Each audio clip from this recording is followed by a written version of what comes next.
Hi everyone, and welcome to the story of The Lost Thing by Sean Tan. So you want to hear a story? Well, I used to know a whole lot of pretty interesting ones. Some of them so funny you'd laugh yourself unconscious, others so terrible you'd never want to repeat them. But I can't remember any of those. So I'll just tell you about the time I found that lost thing. This all happened a few summers ago, one rather ordinary day by the beach. Not much was going on. I was, as usual, working tirelessly on my bottle top collection and stopped to look up for no particular reason. That's when I first saw the thing. I must have stared at it for a while. I mean, it had a really weird look about it, a sad, lost sort of look. Nobody else seemed to notice it was there. Too busy doing beach stuff, I guess. Naturally, I was intrigued. I decided to investigate. Sure didn't do much. Just sat there, looking out of place. It was quite friendly though, once I started talking to it. I played with the thing for most of the afternoon. It was great fun, yet I couldn't help feeling that something wasn't quite right.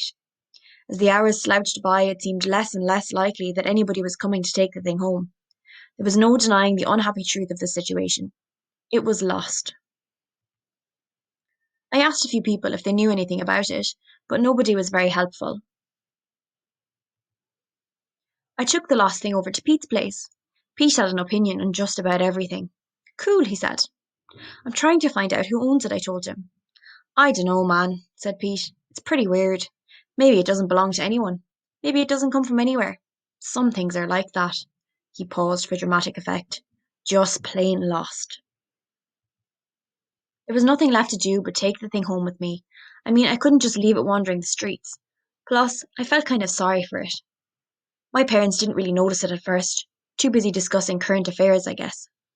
Eventually, I had to point it out to them. Its feet are filthy, shrieked Mum. It could have all kinds of strange diseases, warned Dad. Take it back to where you found it, they demanded, both at the same time.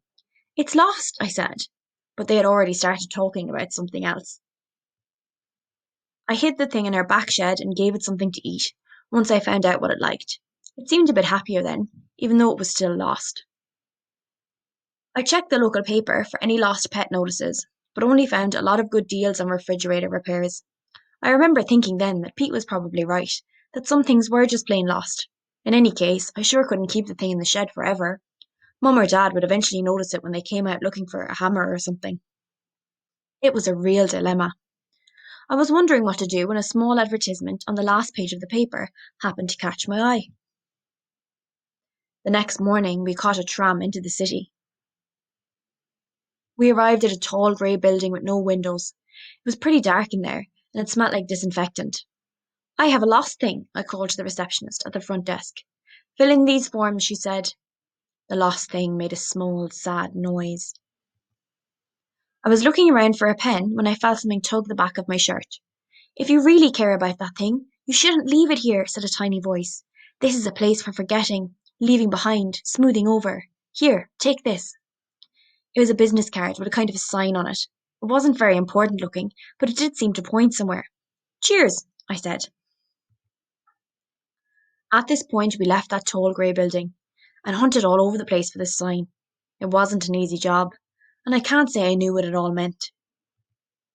Eventually, we found what seemed to be the right place, in a dark little gap off some anonymous little street. The sort of place you'd never know existed unless you were actually looking for it. I pressed a buzzer on the wall and this big door opened up. I didn't know what to think, but the lost thing made an approving sort of noise. It seemed as good a time as any to say goodbye to each other. So we did. Then I went home to classify my bottle top collection.